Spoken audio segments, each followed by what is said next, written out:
भाइयों, मैं फिर से एक डरावनी फिल्म लेकर आया हूँ। आज हम एक और अमेरिकन हॉरर स्टोरी देखने वाले हैं, वॉर घोस्ट्स। इस कहानी की पृष्ठभूमि युद्ध के समय की है, जहां 5 सैनिकों को एक मिशन सौंपा जाता है। उन्हें एक पुराने घर में जाकर निगरानी रखनी होती है। वहां पहुंचते ही वे जगह को अच्छे से समझने के लिए अलग अलग दिशाओं में खोजबीन करने लगते हैं। दूसरा सैनिक, जो हम उसे दूसरा भाई कहेंगे, तहखाने की ओर बढ़ता है। वहां उसे एक बड़ा सा लकड़ी का बक्सा दिखता है, जिसे खोलने की कोशिश करने पर पता चलता है कि वह ताले से बंद है। तहखाने में ही उसे एक पुरानी तस्वीर मिलती है, जिसमें एक परिवार के लोग नजर आ रहे हैं। जैसे ही वह तस्वीर को गौर से देखने लगता है, अचानक उसके पीछे से एक अजीब सी आवाज आती है और कोई चीज जमीन पर गिर जाती है। दूसरा भाई ये सब देखकर थोड़ा हैरान हो जाता है, लेकिन ज्यादा ध्यान नहीं देता। उधर सबसे बड़ा भाई घर के पुस्तकालय लाइब्रेरी में जाता है। जैसे ही वह कमरे में प्रवेश करता है, उसे एक अजीबोगरीब आवाज सुनाई देती है। ऐसा लगता है जैसे कोई दरवाजे पर दस्तक दे रहा हो, लेकिन जब वह ध्यान से सुनने की कोशिश करता है तो आवाज अचानक गायब हो जाती है। वहीं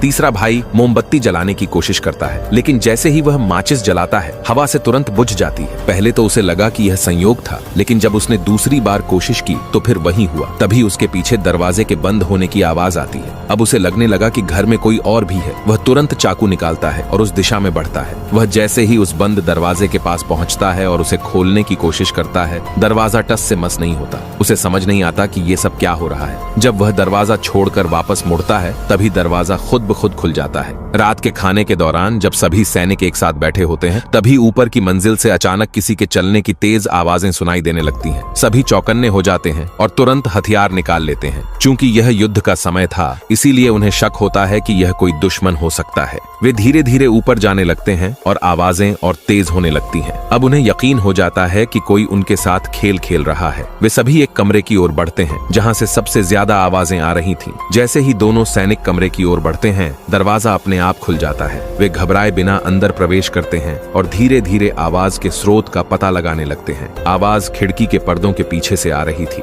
लेकिन जब उन्होंने पर्दा हटाया तो एक औरत की लाश छत से लटकी हुई नजर आई। तभी अचानक एक ठंडी हवा का झोंका कमरे में फैलता है और जैसे ही सैनिक झपकी लेते हैं, वह औरत गायब हो जाती है। अब वे पूरी तरह से हैरान थे कि यह सब सच में हुआ था या उनकी आंखों का धोखा था। तभी उनके पीछे फिर से किसी चीज की आवाज आने लगी। वे डरते डरते पलटे, लेकिन राहत की सांस ली जब उन्होंने देखा कि यह कोई भूत नहीं, बल्कि उनका 5वां साथी था, जो चाय बना रहा था। रात होते ही ऊपर की मंजिल से वही अजीबोगरीब आवाजें फिर से सुनाई देने लगी, लेकिन इस बार आवाज कुछ मोर्स कोड जैसी लग रही थी। 5वें भाई ने आवाज को डिकोड करने की कोशिश की और जो शब्द सामने आए वे थे, मेरे पैर नहीं हैं। जैसे ही उन्होंने यह सुना, आवाजें और तेज होने लगी। सब लोग सतर्क होकर ध्यान से सुन रहे थे। तभी अचानक अंगीठी के अंदर कुछ गिरने की आवाज आई। दूसरा भाई तुरंत आगे बढ़ा और झांक कर देखा, लेकिन वहां सिर्फ एक छोटा गिलहरी का बच्चा था। यह देखकर सभी को हंसी आ गई। वे सोच रहे थे कि घर में कोई भूत प्रेत है, लेकिन असल में यह सब गिलहरी कर रही थी। इसके बाद बड़े भाई ने सबको रात की ड्यूटी के लिए तैनात कर दिया। दूसरे भाई को अटारी एटिक में पहरा देने का काम मिला, जबकि बाकी सबको सोने के लिए भेज दिया गया। लेकिन 5वां भाई अभी भी डरा हुआ था। उसे बेड पर सोने की हिम्मत नहीं हुई, इसलिए वह जमीन पर ही लेट गया। तभी अचानक कोने में रखा म्यूजिक बॉक्स खुद से बजने लगा। 5वां भाई डर के मारे झटके से खड़ा हो गया, लेकिन कुछ ही सेकंड बाद म्यूजिक बॉक्स अपने आप बंद हो गया। दूसरी ओर वह पुराना लकड़ी का बक्सा, जिसे वह पहले नहीं खोल पाया था, उसे खोलने की फिर से कोशिश करता है, लेकिन चाहे जितनी ताकत लगाए, वह टस से मस नहीं होता।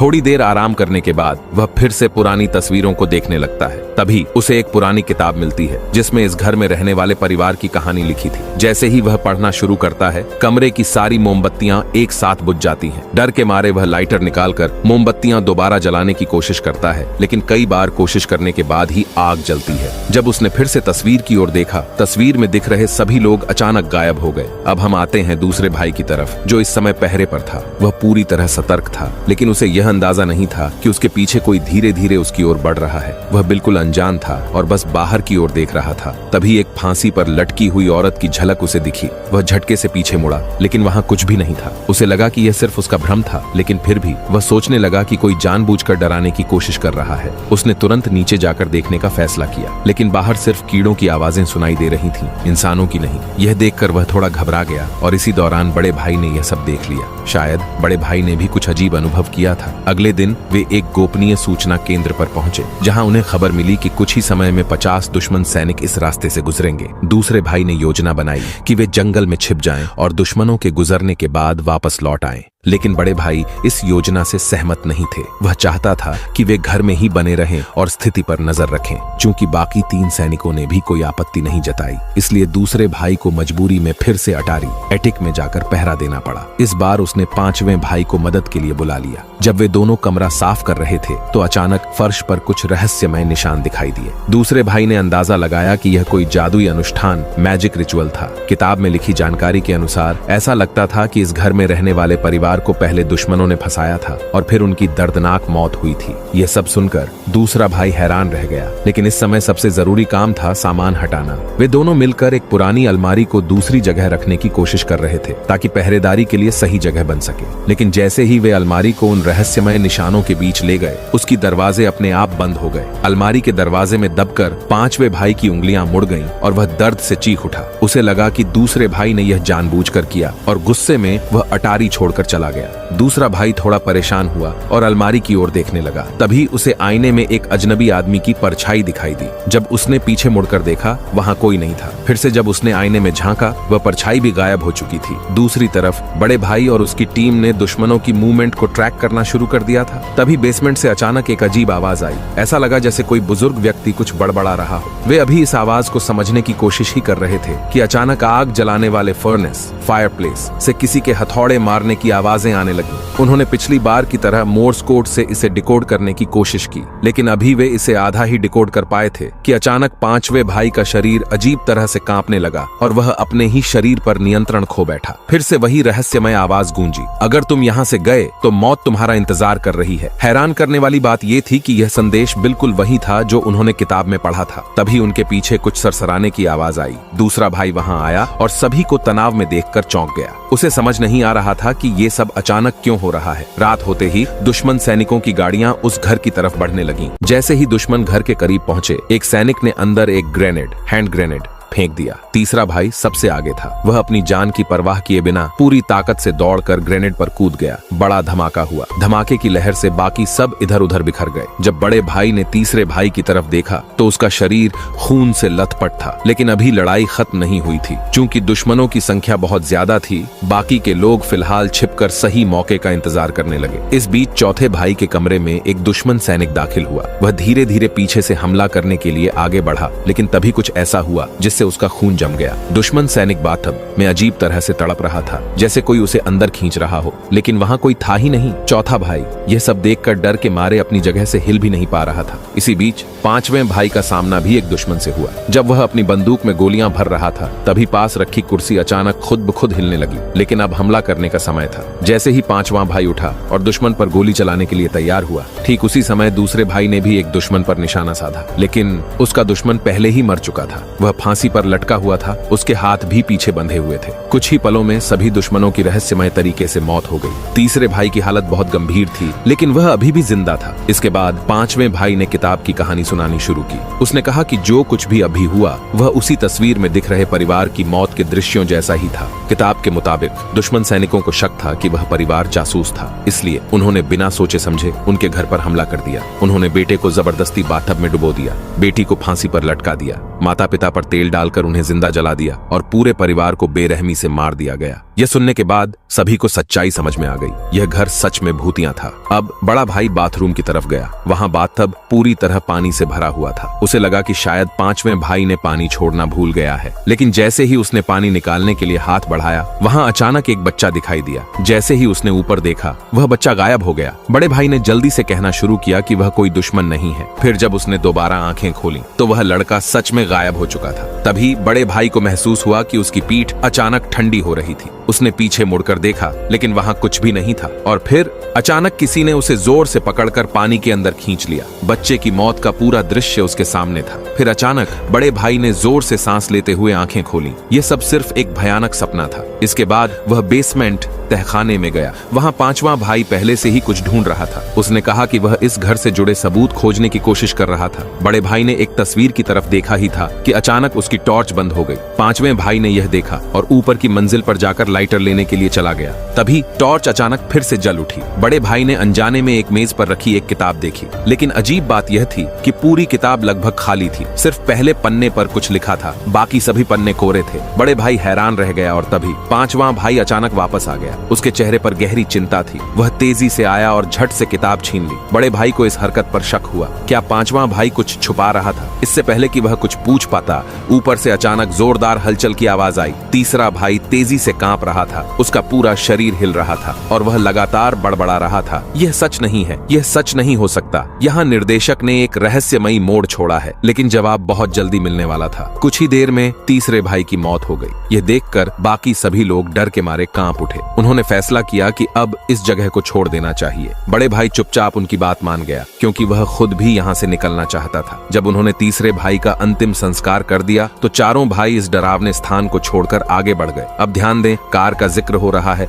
ये बाद में महत्वपूर्ण होगा, लेकिन वे अभी थोड़ी ही दूर गए थे कि कुछ और अजीब होने लगा। अचानक उनके आसपास बहुत सारे शरणार्थी, रेफ्यूजीज दिखाई देने लगे। ये वही दृश्य था जो उन्होंने पहले देखा था। उस समय दूसरे भाई ने एक गरीब औरत को अपनी जैकेट दी थी। अब जब उसने ध्यान से देखा, वही जैकेट अब एक औरत पहने हुए थी, यानी वे फिर से किसी भूतिया छाया से टकरा गए थे। उन्होंने आपस में बातचीत की और फैसला किया कि उन्हें बस आगे बढ़ते रहना चाहिए। उन्होंने चलते चलते पूरा दिन गुजार दिया और फिर एक बार फिर अपनी कार के पास पहुंच गए, लेकिन इस बार उन्होंने सीधा आगे जाने के बजाय कार घुमाकर एक नए रास्ते पर जाने का फैसला किया। रात होते होते वे एक घने जंगल में रुक गए। योजना यह थी कि कल सुबह फिर से सफर जारी रखा जाएगा, लेकिन अगर आप सोच रहे हैं कि अब कुछ नहीं होगा तो आप गलत हैं। रात के अंधेरे में अचानक दूसरा भाई जाग उठा और उसने देखा कि वह किसी रस्सी से बंधा हुआ था। इससे पहले कि वह कुछ समझ पाता, उसके पैरों के नीचे रखी स्टूल खुद ही खिसकने लगी। तभी रस्सी धीरे धीरे टूटने लगी और अगले ही पल दूसरा भाई अचानक नींद से जाग उठा। उसने देखा कि बाकी सभी लोग गहरी नींद में थे। तो क्या यह सब बस एक सपना था? जब उसने जमीन की ओर देखा तो मिट्टी पर किसी का नाम उभरा हुआ था। यह एक और चेतावनी थी। यह अभी भी एक जाल था। इसके बाद वे सभी फिर से यात्रा के लिए तैयार हो गए, लेकिन अजीब बात यह थी कि वे चाहे जिस भी दिशा में चलते, आखिर में वे फिर से उसी जगह लौट आते। अब यह स्पष्ट हो चुका था, भूत उन्हें जाने नहीं देना चाहते थे। चौथे भाई ने सुझाव दिया कि अगर हम इस परिवार के चारों सदस्यों का विधि पूर्वक अंतिम संस्कार कर दें तो शायद हम इस बंधन से मुक्त हो सकें। जल्दी से लाशों को खोजने के लिए बड़े भाई ने जमीन पर सफेद राख, व्हाइट ऐश छिड़क दी। उसका मकसद था आत्माओं से संपर्क करना और यह पता लगाना कि लाशें कहाँ हैं। रात होते ही ऊपर की मंजिल से किसी के दौड़ने की आवाज आने लगी। फिर अचानक दरवाजे के पास बिखरी सफेद राख पर पैरों के निशान उभर आए और धीरे धीरे वे पैरों के निशान उनकी ओर बढ़ने लगे। हर कोई डर के मारे कांपने लगा। आखिरकार वे निशान बड़े भाई के ठीक सामने रुक गए। बड़े भाई ने डरते हुए अपनी आंखें खोलीं और तभी एक अनदेखी ताकत ने उसे घसीट लिया। दूसरे भाई ने बंदूक उठाकर फायर किया, लेकिन उसकी गोलियां किसी काम की नहीं थीं। बड़े भाई को घसीटते हुए वह रहस्यमयी ताकत उसे एक बंद कमरे में ले गई। बाकी सभी हैरान रह गए और तुरंत उसके पीछे दौड़े। दूसरा भाई घर के पीछे की ओर भागा, जबकि बाकी दोनों सीधे कमरे में घुस गए और फिर उन्होंने देखा कि भूत ने बड़े भाई को कोई नुकसान नहीं पहुंचाया था, बल्कि वह उनकी मदद करने की कोशिश कर रहा था अपनी खुद की लाश को खोजने में। जब उन्होंने लाशों को निकालना शुरू किया तभी उन्हें एक पुरानी चिट्ठी मिली। उस पर लिखा था, मरने से पहले इस परिवार की मां ने एक भयानक श्राप दिया था। जो कोई भी उनकी मदद करने के बजाय तमाशा देखेगा वह कभी बच नहीं पाएगा। अगर वे मरे नहीं तो श्राप हमेशा बना रहेगा। यह अभी भी एक जाल था। कहानी अभी खत्म नहीं हुई है। यह सब सुनने के बाद उन्होंने ज्यादा नहीं सोचा, बल्कि जल्दी से उन सभी लाशों को दफना दिया। दूसरी ओर दूसरा भाई वापस घर के बाथरूम में चला गया। उसके चेहरे के हाव भाव से यह साफ था उस पर किसी आत्मा का प्रभाव पड़ चुका था। जैसे ही उसने टोंटी बंद करने के लिए हाथ बढ़ाया, बाहर से अजीब सी आवाजें आने लगीं। आवाज की दिशा में देखते ही उसे गलियारे में खड़ी एक महिला दिखाई दी।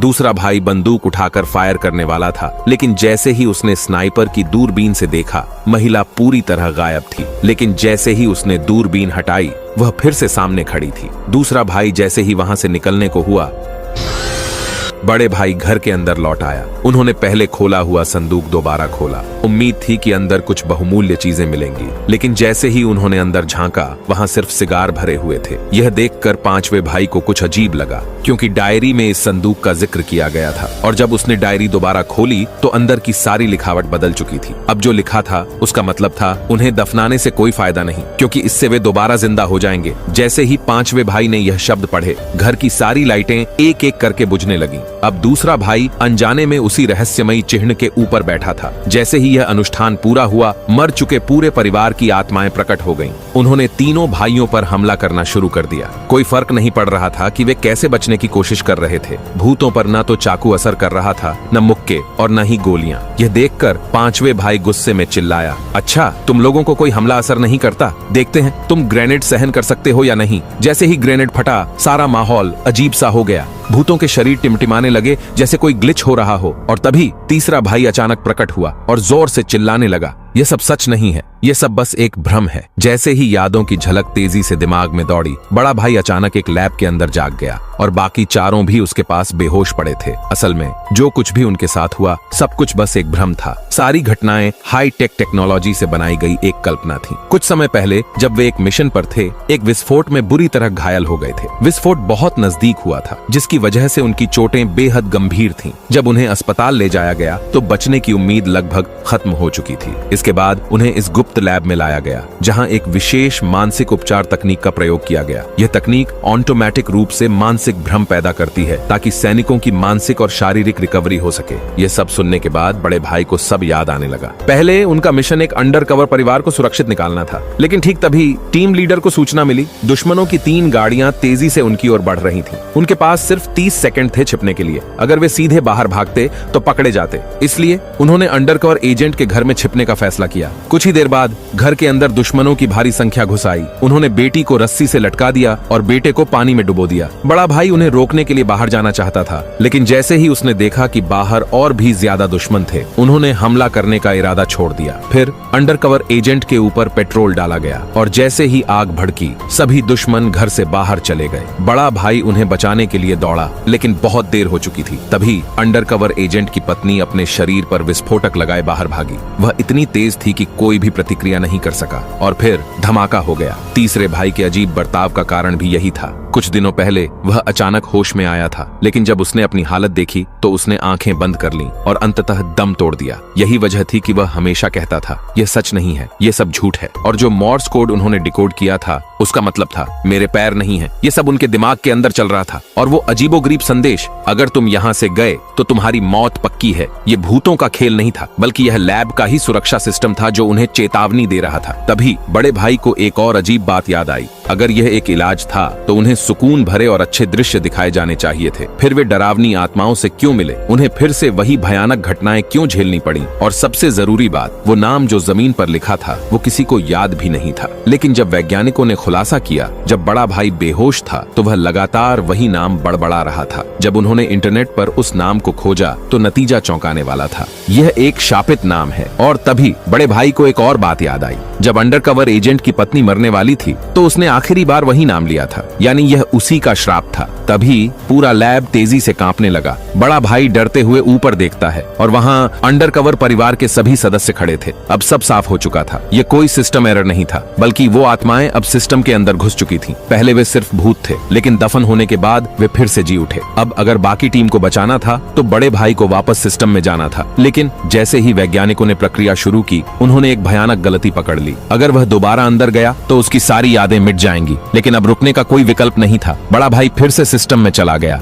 थोड़ी देर बाद बड़े भाई फिर से जागा, लेकिन अब उसके सामने कोई खड़ा था। उसकी जली हुई त्वचा से साफ था, यह वही अंडरकवर एजेंट था जो अब जिंदा हो चुका था। अंत एकदम स्पष्ट था, बड़े भाई और उसकी पूरी टीम अब कभी भी जाग नहीं सकेगी। ये कहानी साइंस फिक्शन, वॉर और हॉरर का जबरदस्त मिश्रण थी। शुरुआत थोड़ी धीमी थी, लेकिन अंत ऐसा था जिसे कोई सोच भी नहीं सकता था। फाइनल डेस्टिनेशन और द बटरफ्लाई इफेक्ट के निर्देशक एरिक ब्रेस ने एक बार फिर से कमाल कर दिया। तो भाइयों, अब मैं चलता हूँ। डरावनी कहानियों के साथ फिर मिलेंगे।